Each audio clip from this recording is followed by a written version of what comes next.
I hope कि बिल्कुल घर जैसे नहीं है तो आदत डाल लीजिए। जीवन है, छोटी बड़ी समस्याएं तो होती रहती है। देखिए आज के ये जो है इकोनॉमिक्स का सेकंड चैप्टर, जो सेकंड चैप्टर है, ठीक है ना। चैप्टर क्या लिख दिए यार, चैप्टर का क्या लिख देते समझ नहीं आया। चैप्टर का ये जो है ऑब्जेक्टिव का सेकंड वीडियो है, बात समझ कि नहीं। यानी हम लोग इकोनॉमिक्स का सेकंड चैप्टर का ऑब्जेक्टिव देख रहे थे और ये ऑब्जेक्टिव का सेकंड वीडियो है। फर्स्ट वीडियो में हम लोग क्या किए थे, 30 नंबर क्वेश्चन तक क्या किए थे, बहुत अच्छे ढंग से उसका पोस्टमार्टम किए थे, बवाल मचाए थे। और आज के इस वीडियो में हम लोग क्या करने वाले हैं, 30 के जो बाद वाला क्वेश्चन है उस पर हम लोग चर्चा करेंगे और बवाल मचाएंगे, ठीक है ना। तो आई होप कि आप पिछला वाला वीडियो देख लिए हैं। अगर भाई साहब नहीं देखे हैं तो लिंक डिस्क्रिप्शन में हम दे दे रहे हैं, जाइए वहां पर आप जा करके देख लीजिए, बात समझे कि नहीं। क्योंकि बहुत महत्वपूर्ण है आपको ऑब्जेक्टिव पढ़ना, आप पढ़ने से ज़्यादा समझना। तो जो भी हम ऑब्जेक्टिव पढ़ाते हैं उसको क्या करते हैं, उसके आसपास की चीज़ों को, कॉन्सेप्ट को समझा देते हैं ताकि आपको ज़्यादा रटना नहीं पड़े। कुछ ऐसे क्वेश्चंस होते हैं जिसको रटना जरूरी होता है, लेकिन मैक्सिमम क्वेश्चन ऐसा होगा जो आप समझ जाइएगा तो क्वेश्चन थोड़ा सा घुमा फिरा के इधर उधर से भी देगा ना तो आप बवाल मचा सकते हैं, बात समझे कि नहीं। तो चलिए बाकी जो है हम लोग मिल के मचाते हैं बवाल विद बहुत सारा सवाल। और अगला क्वेश्चन का शुरुआत करते हैं। पहला क्वेश्चन क्या कह रहा है कि राष्ट्रीय आय समिति का गठन किस वर्ष हुआ था। अब राष्ट्रीय आय समिति का गठन आपको हम बता रहे हैं कि 1949 ईस्वी में राष्ट्रीय आय समिति का गठन किया गया था, बात समझे कि नहीं। पीबी लनोबिस के अध्यक्षता में, ठीक है ना। पीबी लनोबिस के अध्यक्षता में क्या किया गया था, राष्ट्रीय आय समिति का गठन किया गया था। कब, 1949 में। इसका काम यही था, राष्ट्रीय आय का गणना करना, राष्ट्रीय आय का गणना गणना करना। फिर बाद में क्या किया गया, केंद्रीय सांख्यिकी संगठन का स्थापना 1954 में कर दिया गया, ठीक है ना। 1954 ईस्वी में कर दिया गया। और वहां से क्या करता है, CSO केंद्रीय सांख्यिकी संगठन वहां से उसका गणना शुरू करता है। तो ध्यान में रखिएगा कि राष्ट्रीय आय समिति का गठन कब हुआ था, 1949 में। अगला कर भारत में राष्ट्रीय आय की गणना के लिए सर्वमान्य प्रमाणित संस्था कौन सी है। तो कह रहा है कि भारत में सबसे जो है ना अच्छी, मान लीजिए कि शुरू शुरू में जो राष्ट्रीय आय का गणना के लिए राष्ट्रीय आय गणना समिति का गठन किया गया था, लेकिन क्या हो गया, उसको खत्म कर दिया गया। और फिर बाद में 1954 में केंद्रीय सांख्यिकी संगठन जिसको हम लोग सेंट्रल स्टैटिस्टिकल ऑर्गेनाइजेशन CSO कहते हैं, इसका स्थापना किया गया। और इसका काम था केवल नेशनल इनकम NI, जिसको हम लोग राष्ट्रीय आय कहते हैं, इसका गणना करना, ठीक है ना। अब देखिए कहेगा क्या, कौन सा संस्था राष्ट्रीय सांख्यिकी संगठन को राष्ट्रीय आय की गणना करने में मदद करता है। तो कौन मदद करता है, तो राष्ट्रीय प्रतिदर्श NSSO, नेशनल सैंपल सर्वेक्षण संस्था, ठीक है ना। राष्ट्रीय प्रतिदर्श सर्वेक्षण संस्था NSSO, national sample survey of India, survey organisation, ठीक है ना।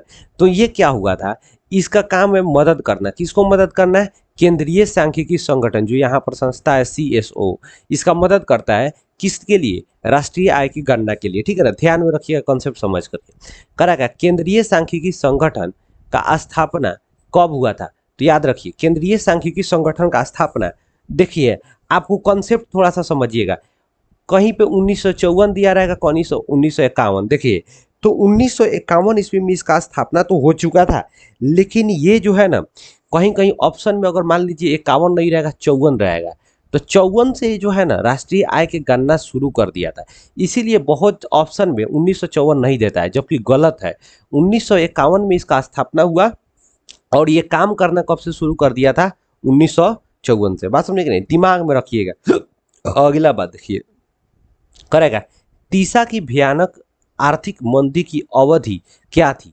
करेगा तीसा का जो भयानक आर्थिक मंदी आया था वो कब आया हुआ था। देखिए एग्जाम में ये क्वेश्चंस बार बार पूछा हुआ है, ठीक है ना, बहुत अच्छा क्वेश्चन है। तो याद रखिएगा ये जो तीसा का आर्थिक मंदी था 1929 से 1933 के बीच में ये आया हुआ था, ठीक है ना, तीसा की आर्थिक मंदी। अब इस समय जो था ना बहुत ज़्यादा जो है अर्थव्यवस्था का कंडीशन खराब हो चुका था। बात समझे कि नहीं? तो उसके लिए क्या किया गया, उसके लिए एक जो अर्थशास्त्री थे, ठीक है ना, उन्होंने एक फॉर्मूला बताया, ठीक है ना, कि कैसे तीसा के आर्थिक मंदी से हम लोग छुटकारा पा सकते हैं, ठीक है ना, जिसको तीसा के आर्थिक मंदी से छुटकारा पाने का तरीका बताया गया। बात समझे कि नहीं?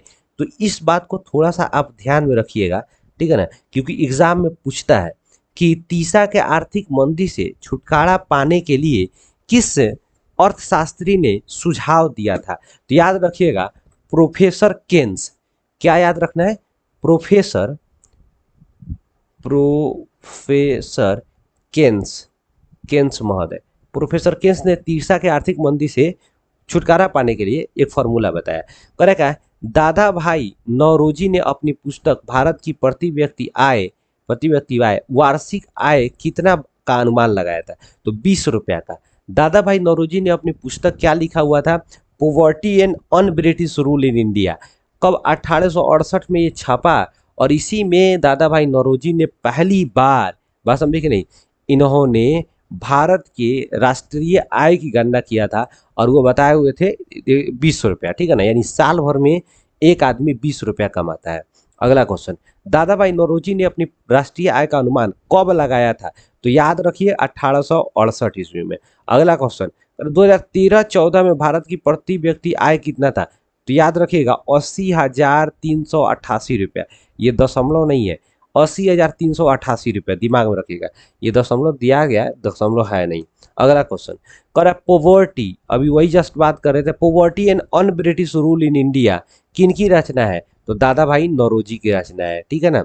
अगला क्वेश्चन करेगा, तीसा की भयानक आर्थिक मंदी से उबारने के लिए किसने सुझाव दिया था? तो अभी जस्ट तो बात की है प्रोफेसर केन्स ने। अगला क्वेश्चन क्या कह रहा है कि आय तथा उपभोग का अंतर क्या कहलाता है? देखिए, आय तथा उपभोग का अंतर, उपभोग का मतलब खर्च, खर्च, ठीक है ना। मान लीजिए आप कमाए, तो कमाए तो उसको हम आय कहेंगे, काम किए तो आय। अब कमा के लिए आप खर्च किए तो वो खर्च हो गया, और जो बच गया तो क्या होगा? उसको बचत कहेंगे, बचत कहेंगे। मान लीजिए आप 20 रुपया कमाए, 10 रुपया खर्चा कर दिए, तो 10 रुपया बच गया कि नहीं बच गया? तो उससे हम क्या कहेंगे? बचत कहलाता है। अगला क्वेश्चन कराएगा, भारत की राष्ट्रीय आय का सर्वप्रथम अनुमान किसने लगाया था? तो दादा भाई नौरोजी ने सर्वप्रथम अनुमान लगाया था। अगला क्वेश्चन, प्रति व्यक्ति आय द्वारा किसी देश की डैश का पता लगाया जा सकता है?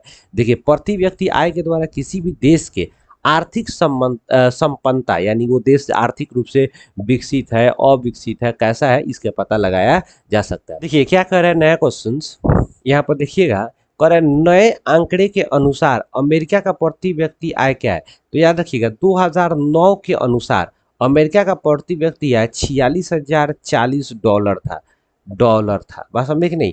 यानी अमेरिका का प्रति व्यक्ति आय कितना था? $46,040।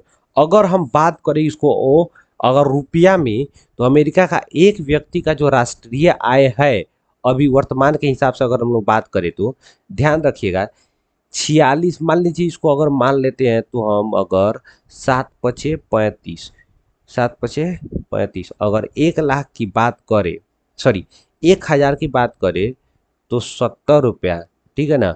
अगर 46,000 की बात करें तो वर्तमान में जो है 46,040 है, तो 35 लाख रुपया के करीब करीब ये जो है अमाउंट आता है। बात समझे कि नहीं? 35 लाख रुपया के करीब ये अमाउंट है जो आपको एक साल में अमेरिका का व्यक्ति कमाता है। बात समझे कि नहीं? तो यहाँ पर ध्यान रखिएगा, ठीक है ना। तो अमेरिका का प्रति व्यक्ति आय $46,040। अगला क्वेश्चन, अब जबकि वर्तमान में अगर भारत की आय देखा जाए, तो वर्तमान में भारत का जो आय है, प्रति व्यक्ति आय है, वो लगभग लगभग 1.5 लाख रुपया के करीब है। यानी एक साल में एक व्यक्ति 1.5 लाख रुपया मात्र कमाता है।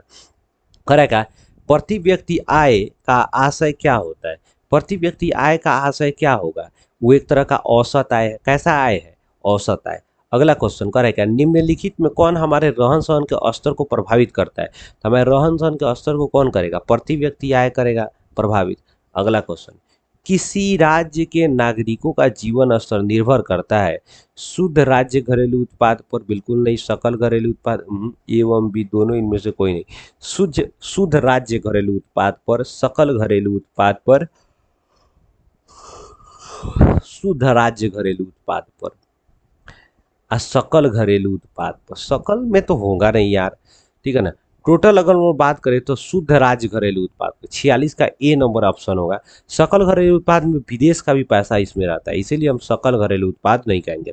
करें का राष्ट्रीय आय का जाना जाता है, राष्ट्रीय आय जाना जाता है ओ, यानी राष्ट्रीय आय का गणना कैसे किया जाता है, तो उत्पादन गणना विधि, आय गणना विधि, व्यवसायिक गणना विधि। ये जो उत्पादन गणना विधि, आय गणना विधि जो है ना, और व्यवसायिक, ये तीनों होगा, बस हम लिख नहीं, क्योंकि राष्ट्रीय आय का गणना 5 विधि से किया जाता है, लेकिन मुख्य रूप से जो सबसे ज़्यादा फेमस है वो उत्पादन गणना विधि और आय गणना विधि, ये दो गो से जो है राष्ट्रीय आय का गणना किया जाता है। जो क्या है, एक तरह से ये मतलब एक तरह के वैज्ञानिक भी है, एक तरह से आसान भी है, ठीक है ना।